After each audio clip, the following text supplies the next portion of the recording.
Guys, welcome to the DR podcast. I'm excited to get everything going here.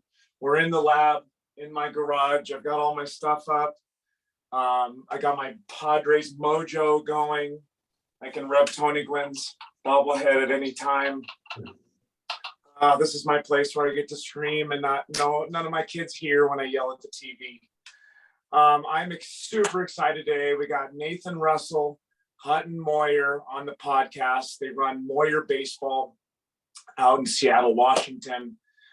These guys are absolute studs to get after it with their kids. I was fortunate to have Nate working at my facility for like 8 years, so I know him really well. I know him Hutton for a couple of years, and these guys really do it right. So I wanted to have them on as my first podcast, getting going again, and just talk about their facility and get some topics rolling and kind of get this podcast going again. So wanted to shout out the sponsors. You got to check these guys out. This is Freestyle Cut. These guys are on Instagram. They make Padre jerseys. I got my Cronenworth because of that bomb last night. Did you guys see that bomb, Nate? Love it. That was massive. It was due. Massive mammo bomb. Absolute mammo too. It had to have been like 30 rows back. I mean, where it landed. It was unreal. I still don't have my voice back. I was watching the replay of that swing. It was just right. And I'm sporting his backside was incredible. Shorts. These guys, Nate, you got to get a pair of these, man. These are epic coaching shorts. They feel like basketball shorts, but you were always more flashy than I was. I don't think I could pull those off like you do. Yes, color. I've added a little color into my life, but the Padres have made me not afraid with the new City Connect stuff, right? I got to show you this. Check this out. Dang. He's got the Soto City Connect. Oh, you gotta rep, man. Gotta rep. If he doesn't resign with him, that might be worth a lot of money someday. The City Connect Soto. Especially if they win something this year. Say I had to get it signed, Hutton. I had to. That's a must. You have to. I know, right? You're right. All right, so let's touch base on your business, guys. You guys are rocking out in Seattle. You guys do hitting, you're working with teams, you're doing pitching. I know Hutton specializes in infield work. He's an outstanding infield coach. I know from experience, he's run some clinics at my facility out in San Diego. That's where the DR player development facility is. If you don't know, now you know. So this is where I want to give you guys a chance to kind of talk about the facility. Nate, talk about what you do and how you're involved with Moyer Baseball. I know you left San Diego to go with Hutton and open up the facility. Talk to me about what your role is and kind of how you do things out there.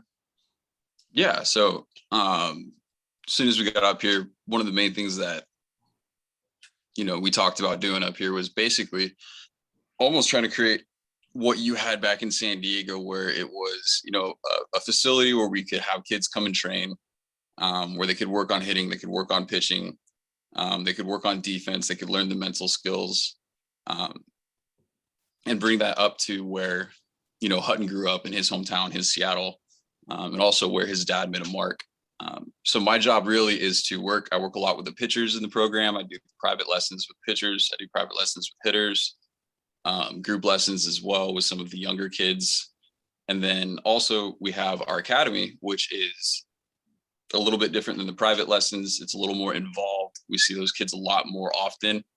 And again, I help them, with their hitting. We have pitchers in the academy, work with the pitchers. I've had some catchers that I've worked with.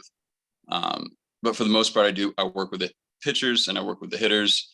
And then I help oversee the training a little bit in the weight room. But Hutton does most of the programming for that one. So that's kind of my role, what I do. And for those of you guys that don't know, the Moyer last name, Hutton grew up in the Major League clubhouse. His dad was Jamie Moyer. He played in the big leagues for 20 plus years. And Hutton then went to play on college himself, and ended up getting drafted by the Angels, and now he's a coach. So Hutton's bringing that, like you said, back to his hometown. How are things going up there, man? What's your favorite thing to do with students out in Seattle currently? Man, that's a tough question. First of all, we miss you guys down in San Diego. We miss that sunshine. We miss the lab. We miss the shop. So it's not the same, but it's different. The kids.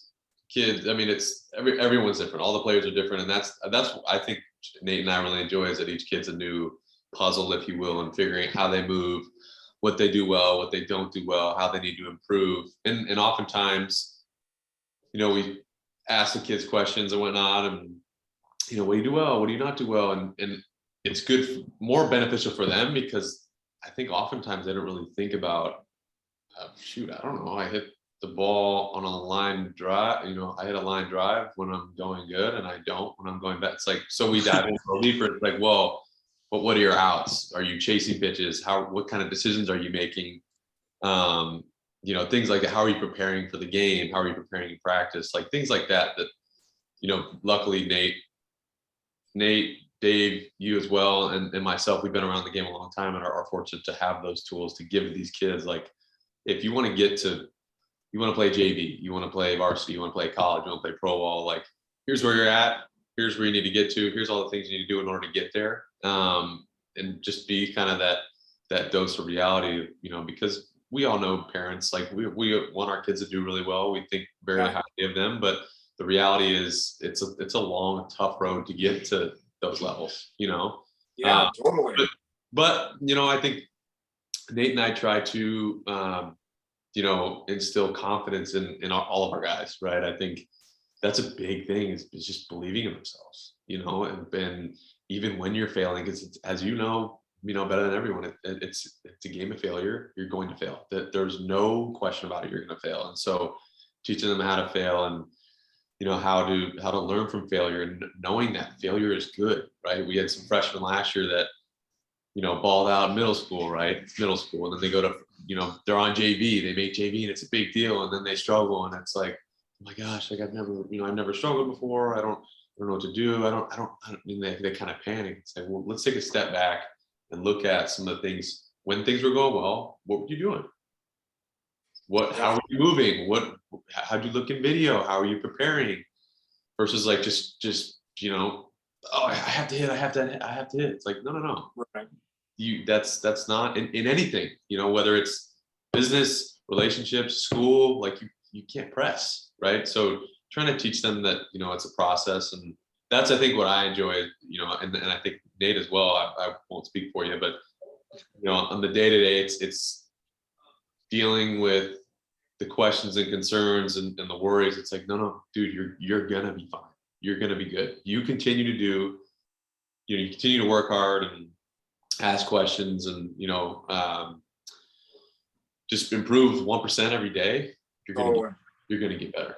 And we're starting to see that with you guys. I mean, you've been in business for about 2 years now. You're starting your third year. Mm-hmm. And, following you guys, I've seen that there's, been some college commits that you guys have helped, along the way the last couple of years. There's been guys that are, training out of your facility that are going to play college ball. And I think it's pretty cool to see that, for me, the self-awareness and helping kids with that and develop confidence is everything, right? Totally.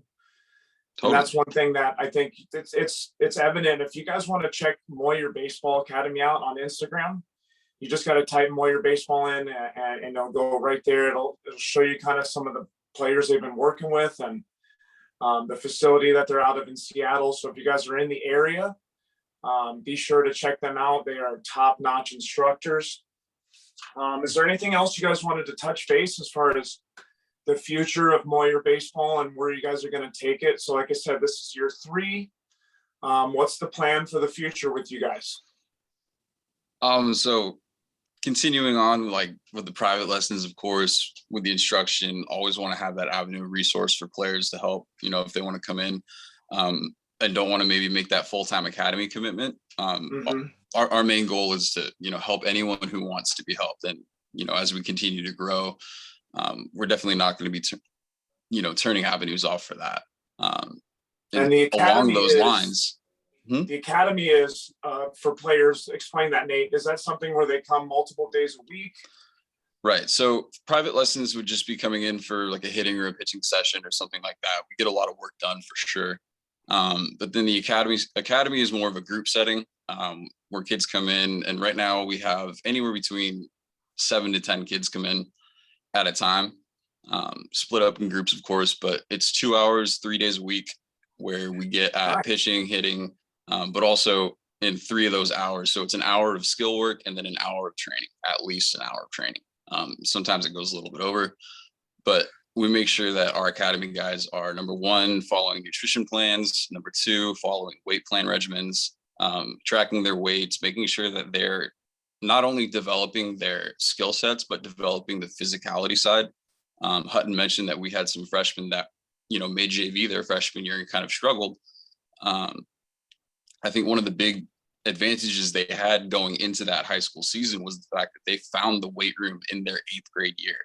And that's, I think, one of the big separators of guys that, it doesn't necessarily have to be like with our academy, but finding a weight program, finding a regimen,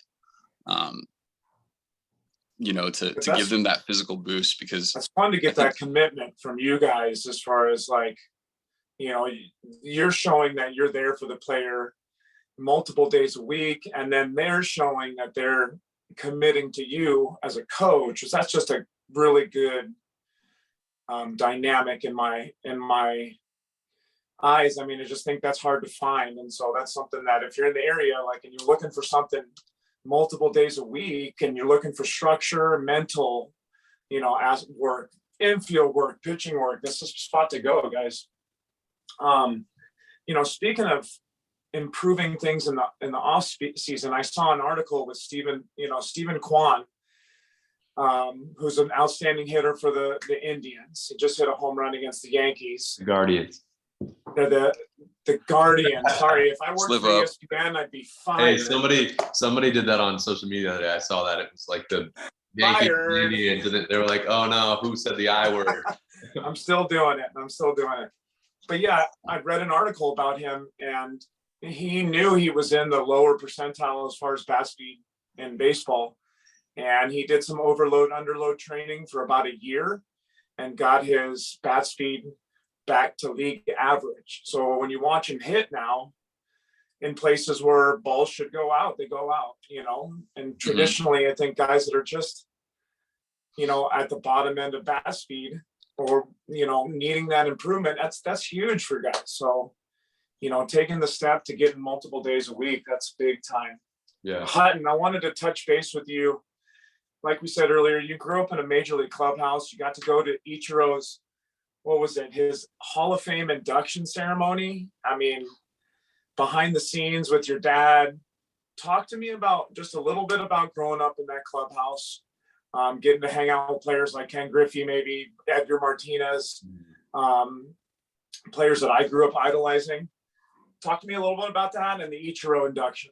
Yeah, no, Ichiro obviously is a once in a generation type player. I mean, he's hit the work ethic. He used to have in the batting tunnel where the cages are here in Seattle, there's like this long kind of runway down the side, and he just had all his weights and stuff that he would use that were different than, everyone else, but obviously he had a system and a method and it worked, but you can do nothing but admire from afar, like not only he's an awesome teammate, awesome, ball player, but off the field, a great guy as well. But just, that as a coach, that's like your dream player is an Ichiro, right? That just gets after it. Oh, like you got to be like, yo, you got to get out of the gym, man. Like you're spending too much time, like that's your dream as a coach. But you see, these guys, there's kind of a common theme with, a lot of the consistent all-stars, MVPs, silver sluggers, like they all work their tails off, right? But as we tell our guys often too, the game baseball doesn't care how much you work, that the quality has to be there. So, but but yeah, I mean, growing up in a big league clubhouse we were super fortunate. He ended up playing 26 years. He had Tommy John, but bounced around as like 8 to 10 teams. But we were not, it wasn't until he was in Seattle when we were a little bit older that we kind of knew what was going on. Got to experience the Kingdom, which was cool. Played with A-Rod and Griffey and Randy Johnson and Jay Buhner, all those guys, Joey Cora. And then they had that 116 win season, which was awesome. And then he was an all-star in 2003, which was an experience of a lifetime. And then he got traded to Philly in 06 when the Mariners were kind of struggling for a bit there. And my like, this isn't even a feat for me, but the coolest thing that I have been able to experience besides the birth of my kid was when my dad won the World Series. And he was at the point in his career where he was 46 years old in 2008. He had won, I think, 16 games that year. And he had been in the game for so long, like the All-Star game, he's like, you guys are coming to the dugout. You're sitting in the dugout for the game. We're on the field for home run derby. There were people telling him no. He's like, I played 15 years. This is probably the only chance I'm going to get. I'm sorry, but I'm having my boys with me, which for us was awesome because everyone else, it's MLB, there's all these rules. I get it. But it was cool that he was kind of like, no, they're my kids, they're my family. They're coming with me, to the workplace. And we were very fortunate. And so then in the World Series in 2008, every step of the way, when they clinched to get in the playoffs, when they won the NLDS, when they won NLCS, and when they won the World Series, we were in the dugout and ran on the field every single step of the way. Oh, wow. I was part of the team in uniform. I'm swimming in my dad's jersey. Great story. I've seen the video when they won in 08, and you can pause it and you can see Hutton and his brother jumping into the dog pile. Well, I have do you remember the iFlip cameras? I had like an iFlip camera that I ran out on the field. I got to find the footage. I ran on the field and you just hear these guys like, hooting and hollering. It was, I get the chills thinking about it. But that just some experiences that we'll, of course, never forget and never be able to share with if I ever. So not only did your dad win a World Series, but you got to go in the dog pile. Yeah. It was a World Series dog pile. That's like the dog pile of all dog piles. Yeah. That is an epic story. Really, really great cool. Story. Yeah. Well, I want to kind of jump back to, baseball in Seattle. Hutton, you know what it's like growing up in Seattle. Is killing it right now. Right? It's been rough, but it's this year's been awesome. Last few years for San Diego too. It's fun to watch. Like the city rallies behind that team. Right. There's camaraderie within. You see somebody in the road with a jersey. Let's go. Right. Like the city kind of brings the city together, especially when the world's such a mess right now. We kind of need this. It's just been great. So we're hopeful they can pull it out. That game one was a little rough. That's. You can't really fault it. You got your players in there. You got to do what you got to do, right? Nate, you've been to some games this year. You told me, what's the atmosphere like at the stadium? I'm not gonna lie. It's every single time I've been to the game, I look around and I'm like, wow, there are so many people. I remember, the dog years of 2011 to like 2016 in San Diego. When we get like 12,000 people, if that, at a stadium and it's empty. And to be honest, when I moved up here, that's kind of what I expected, because early 2020 2020's Mariners weren't necessarily on anyone's map. Right. They had Kyle Lewis, they were on the come up. But then in the end of the 2001 season, when they were like that one game away towards the end to make the playoffs, there was a Saturday where it was like, dude, you got to go to this game. Everyone had to go to this. Everyone had that same feeling. And there were about 50,000 people, it felt like, at that stadium. It was sold out.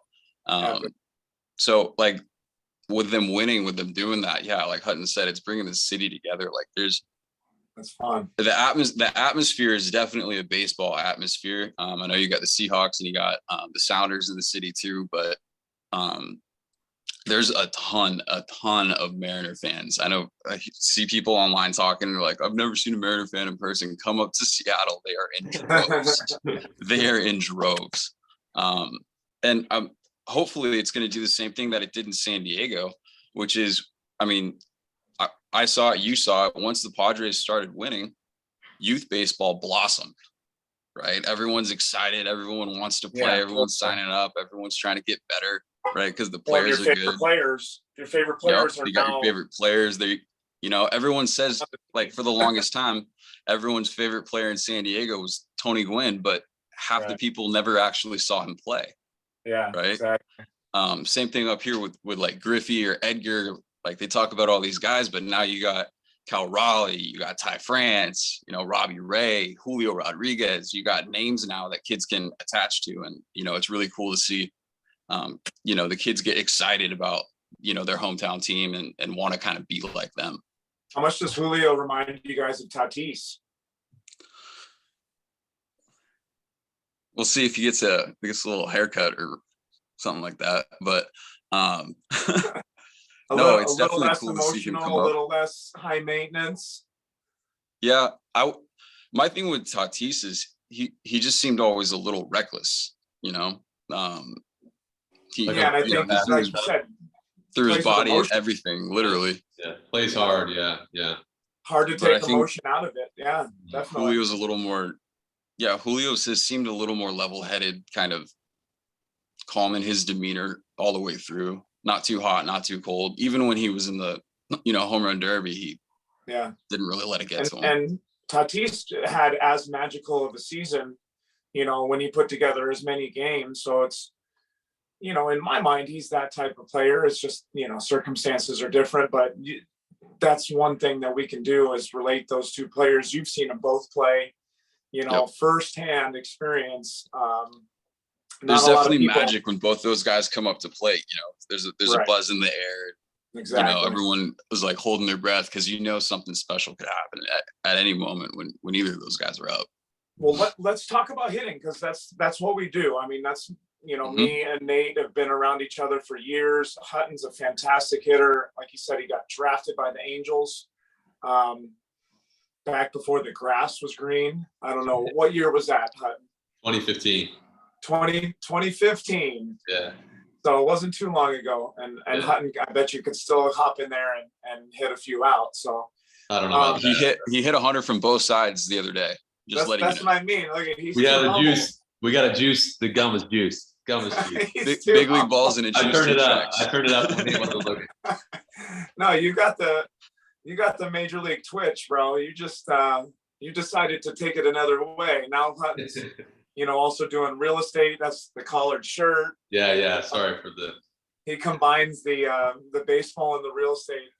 But as far as hitting goes, I think one of my favorite topics these days is, in the major leagues, numbers are down as far as batting average goes. Numbers are down as far as contact rate goes.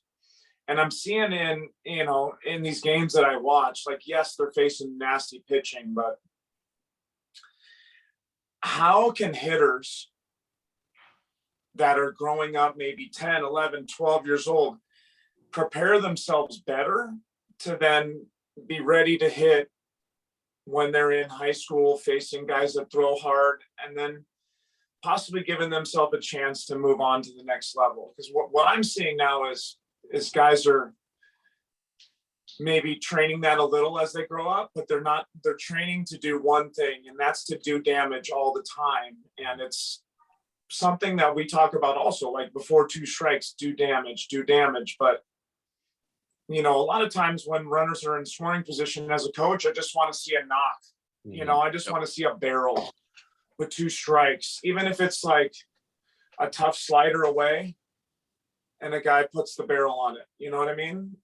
I think you saw yesterday in the Dodgers series, and this is the last thing I'm going to say, I'll let you guys have the floor. Balls were in play. How many errors did Trey Turner make? You know what I mean? Right. Just based on a ground ball. And you look at that one safety squeeze that Trent Grisham had down the third base line, like, the pitcher had to pick it up, dive, and make an outstanding play. So now just by doing a few things like that, you're putting pressure on the Dodgers a little bit more when they did strike out too much in that game, in my opinion. Right. But how are you training guys as far as barrel control goes? What's the secret to what you guys are doing and helping guys get to the next level? And what are you seeing with this major league stuff? Well, shoot, I mean, that's a loaded question, of course. I mean, I think what's so cool now, just with technology and video and all the tools we have with, you know, the Rapsodo and all that, like they're all awesome, right? Where my old man, like my dad, is kind of like against the kind of the newer technologies. And I think it's more, he thinks most people are like, the technology is the be all end all. But I believe, and I think Nate, Dave, you probably agree, I think there's a happy medium.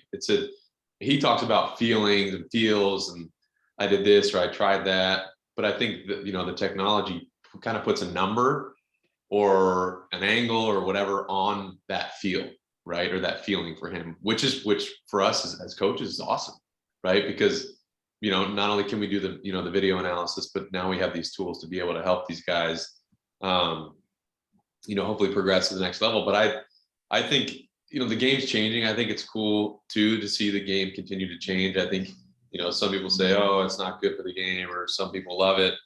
I think what makes baseball so fun, or just sports in general, is that they're kind of forever changing. The rules are changing. Now everything's all about velo and power. And like you said, like, you know, there's a lot more strikeouts and averages are down. But you know, I think we try to instill in our guys, you know, we just want to teach them to learn to make adjustments in the game, throughout the game, right? At bat to at bat, inning by inning, pitch by pitch, like it doesn't matter, right? And that's how these guys at the highest level are able to continue to, you know, to put up numbers, because you see a Cabrera, you see a Trout, you see Bo Bichette, like he's got a 2-strike adjustment, and he look at his numbers to 2-strike. I think at one point during the season, he was better with 2 strikes. He led the league in hits this year. And he makes an adjustment at 2 strikes. So yeah, that was when I played, I didn't. And I really wish I had. I wish I had listened a little more to some of the old school coaching methodologies of just like, hey, make that 2-strike adjustment versus hitting maybe 2 or 3 more home runs a year with, you know, with 2 strikes. But I struck out 140 times a year in the minor leagues. Right. That's a lot of strikeouts. And I didn't hit 30 or 40 bombs. Like there's got to be some, you know, middle ground there. So exactly. I agree with that for sure. You know, I think we try to get our guys to be on plane for as long as possible and to move, you know, as efficient and as consistent as possible, and just getting them to understand what they do well, like as I mentioned earlier, what they don't do well, and just how to improve on a day-to-day basis, you know. Totally. My big thing, it's important, like technology, like you said, and the ability to adjust. So those are 2 things that, if you can utilize technology, it can help you. And you don't want it to overload you, and then the ability to adjust. I mean, I feel like that's huge with guys. I think that, you know, adjustability, all that stuff. You asked, how do we get young guys to do that? How do we get our guys to, you know, adjust in this game where you see a lot of guys striking out?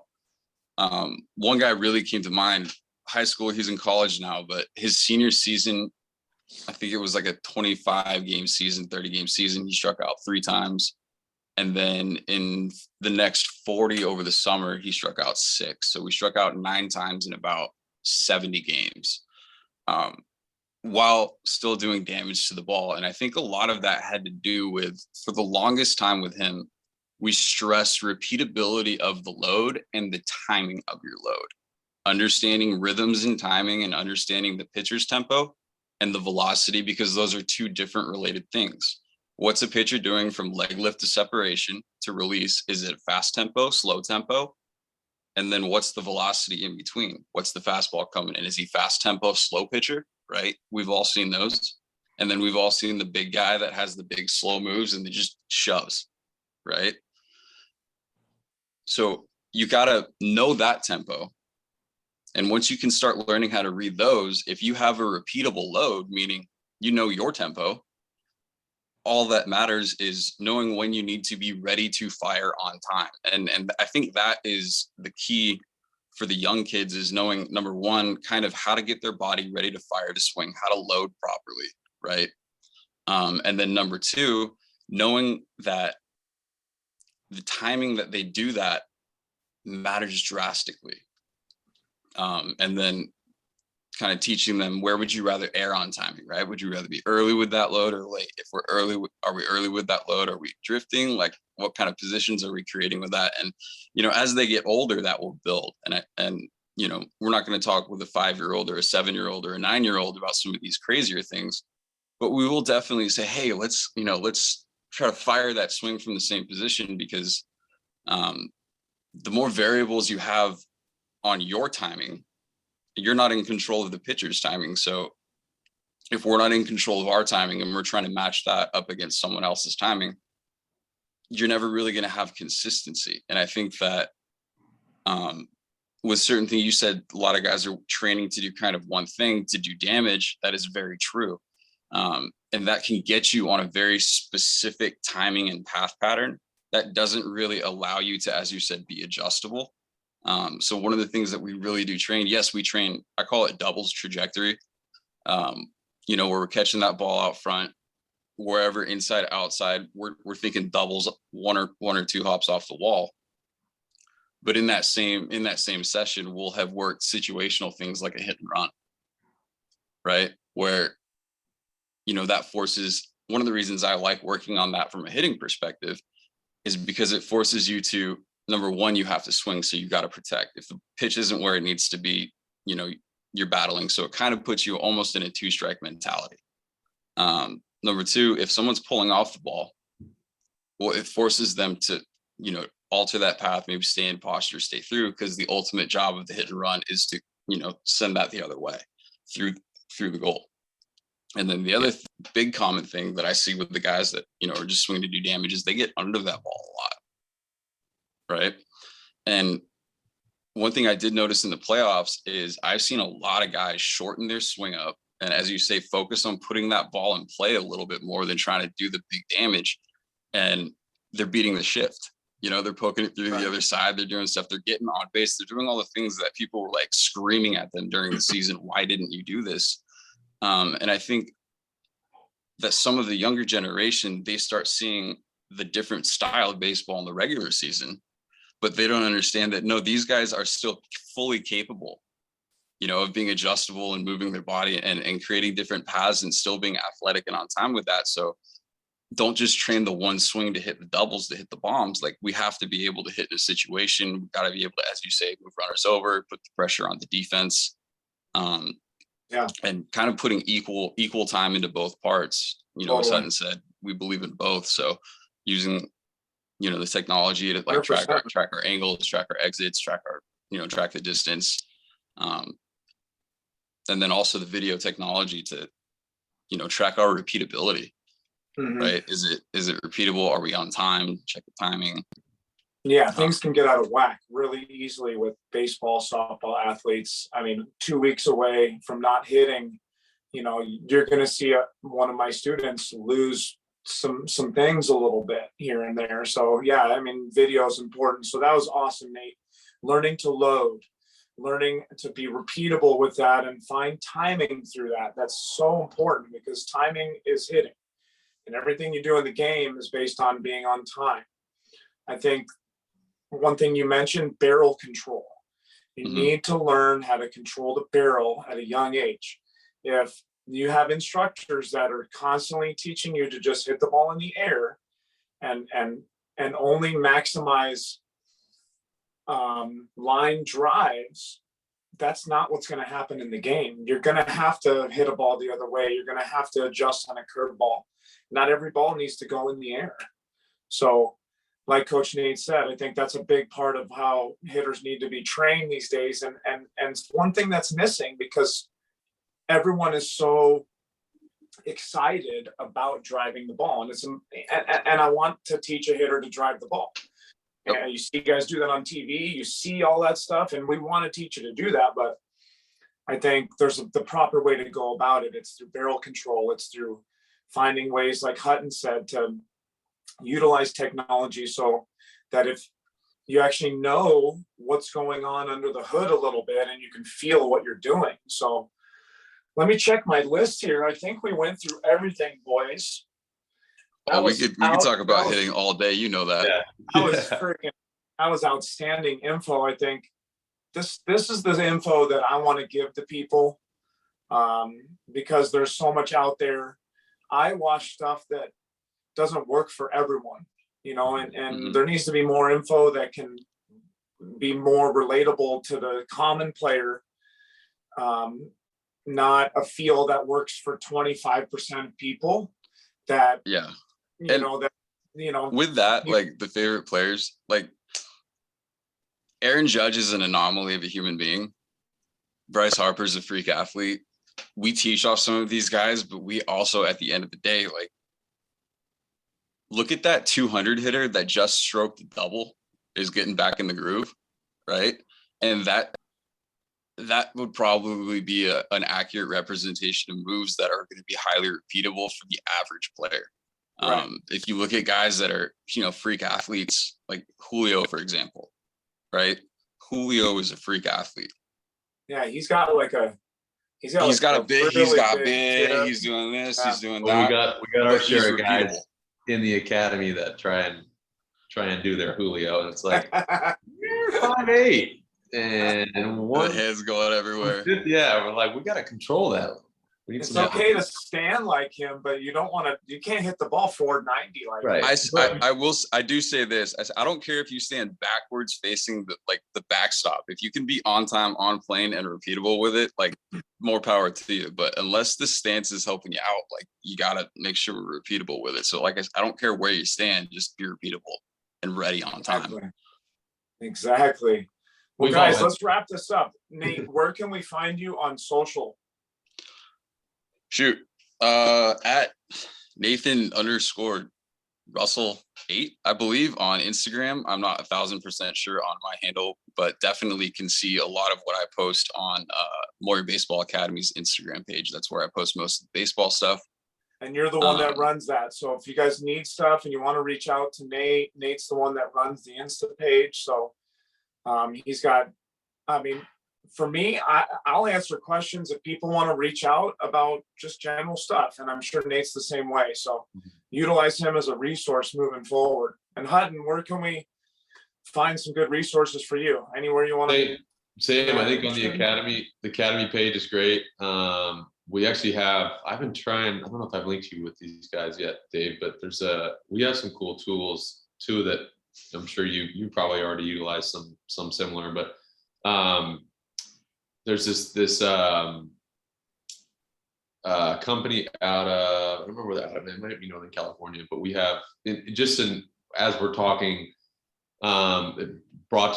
it made me think of like some things that we have all of our guys do both in the academy and in our lessons. And we have them write everything down, everything, feels, drills, what you're feeling, what cues, how you felt, how your body, was feeling. Are you sore? Are you tight? Are you stiff? You feel 100%?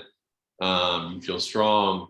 And there's a company, it's called Always Grind. And I'm not like getting anything out of this, but they're a tool, honestly, for us that has been phenomenal, because they have a pitcher's notebook and they have a hitter's notebook. And in the pitcher's notebook, or the hitter's notebook, it'll say drills I did, what I did in my at-bats, how I was pitched, just all these things that kind of coach our guys, because we want them. My dad has, I think, Nate, you've seen it. He has literally this accordion folder that is enormous, and it has handwritten notes on all the hitters he faced in the big leagues. It's nuts.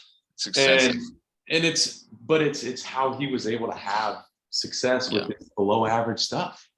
Because that's what documenting for 26 years in the bigs will do. At bat after situation after, and he was able to look back on, whether when he was going good or how he faced this guy in this situation, or, now they have all this stuff on a computer, but it's an awesome tool that we've been able to use that I'm sure, would be beneficial for coaches out there anywhere.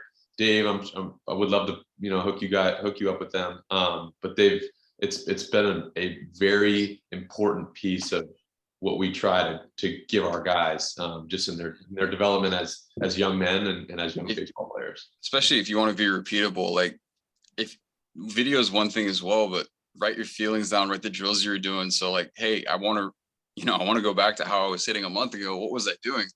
Right. Yes. You can see the video of it and like what you look like how do I do that?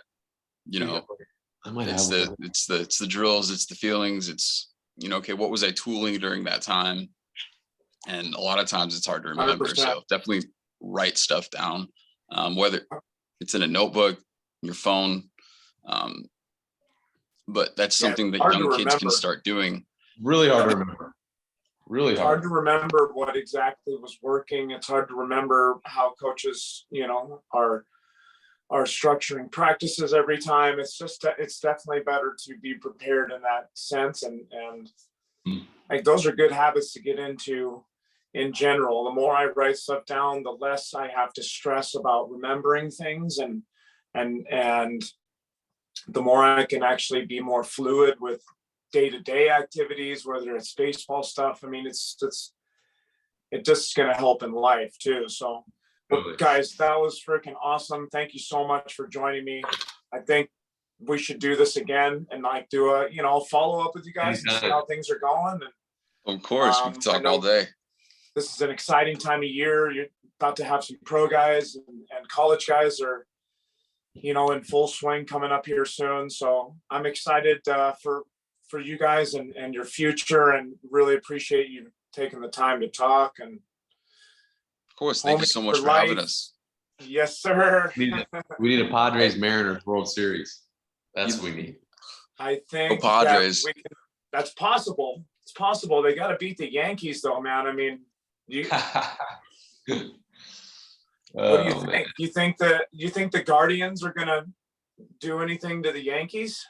Are they going to rough them up at all?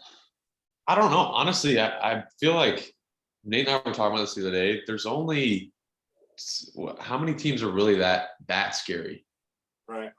I mean, Yankees are really scary. They were. Maybe I haven't been paying close enough attention, but like the Astros, it seemed like to be the favorite in the AL.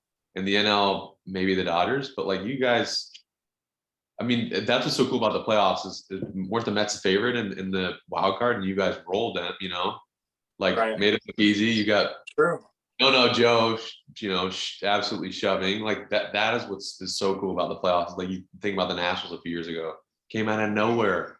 In April, May, there was like an 8% chance of them making the playoffs, and they won the World Series. I mean, Padres didn't necessarily come out of nowhere, but no, not at all. But the Mariners did. You know what I mean? Anything can happen, and so right now there's not too